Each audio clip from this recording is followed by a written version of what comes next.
1-2 दिन हुआ होगा।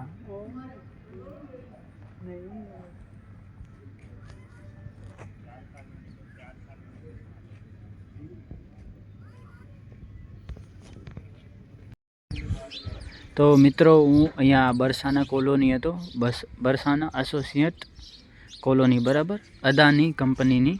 તો જુઓ હવે હું અહીંયાથી હવે નીકળવાનો છું, અને તો હવે હું અહીંયાથી નીકળવાનો હું. આ કંપનીમાં થેલો બેલો લઈ લીધો છે, જાવું હું માંડવીથી ફરીને પછી ડાયરેક્ટ હું જવાનો વરસામેડી અંજાર મારા ઘરે રૂમે, બરાબર, મારા મમ્મી પપ્પા રહે ત્યાં. તો હાલો આપણે હવે અહીં નીકળવાના છીએ.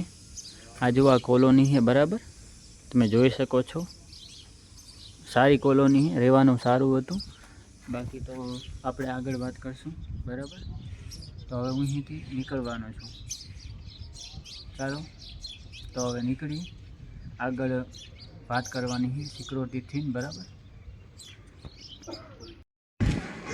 તો દોસ્તો આ કોલોની હતી. તો હવે હું આ કોલોનીથી નીકળવાનો છું, બરાબર. તો હાલો હવે આપણે અહીં નીકળી ગયા છીએ કોલોનીથી. હવે માંડવી જવાનું હું.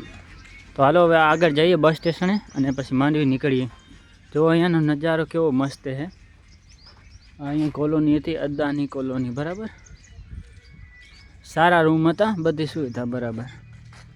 તો મિત્રો હું આ અહીંયા બરસાના કોલોની હતો, બરાબર. આ હે બરસાના કોલોની, તમે જોઈ શકો છો.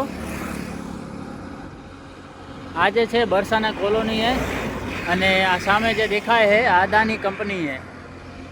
તો આના પરે અમારે કામે જવાનું હતું, તો હું અહીં હવે અહીંયાથી રવાનો થયો હું. આ હે બરસાના કોલોની, અહીંયા લખેલ છે, ને આ રસ્તો જવાનો છે બરસાના કોલોની, રસ્તો જવાનો, બરાબર. તો અહીંયા પાસે જ છે.